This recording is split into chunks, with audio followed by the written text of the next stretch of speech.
Soap and cells in your body. What do they have in common? Well, a lot, actually. Let's start by taking a look at soap and how it works. Soap is made up of a bunch of these molecules called surfactants.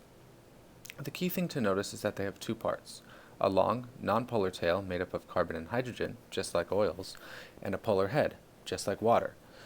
There are many different types of surfactants. Some have one tail, others have two, but the general chemistry remains the same. As I mentioned, the tail or tails are nonpolar, which allows them to dissolve in oil, but at the same time, since the head is polar, it is able to dissolve in water. So, when you use soap, half of the molecules bind with the dirt and oils on your skin, and the other half with water, allowing everything to be washed away. Now, what does this have to do with cells in your body? Well, the cells in your body are made up of similar molecules called lipids. You can see in this image that the main constituent of the cell membrane is these lipids, which form a phospholipid bilayer. The tails go in the inside because they're nonpolar, so they don't like water, and the heads stay on the outside because they are polar, so they do like water. This segregation happens naturally if you have enough lipids in water through a process called self-assembly. Because cells are made up of so many molecules, their interactions can be quite difficult to understand. This means that whenever new materials are developed, research needs to be conducted to understand how it will affect the human body. One class of materials that are being used more and more these days are nanoparticles. Nanoparticles can be used for cellular imaging, drug delivery, and even in sunscreen. In the image on the left, you can see a bunch of small nanoparticles. On the right is an image of a computer model of a nanoparticle.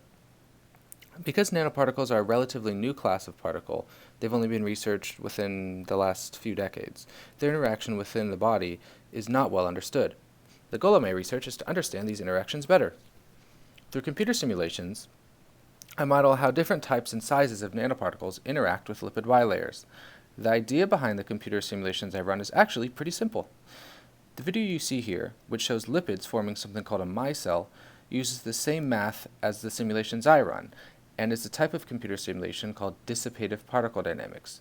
Basically, it uses Newton's equations of motion.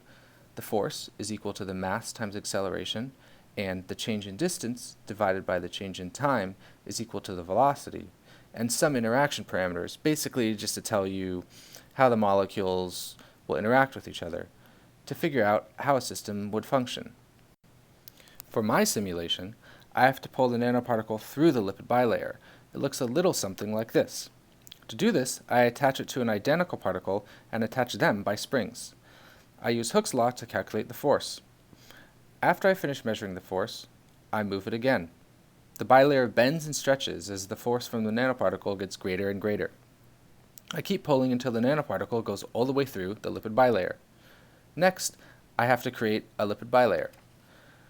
This lipid bilayer was made using the dissipative particle techniques I talked about earlier. Now, to make things fast on the computer, we don't model every single atom, but groups of atoms, since we care about the overall interaction and not so much what the individual atoms are doing. Now, let's take a look at my simulation.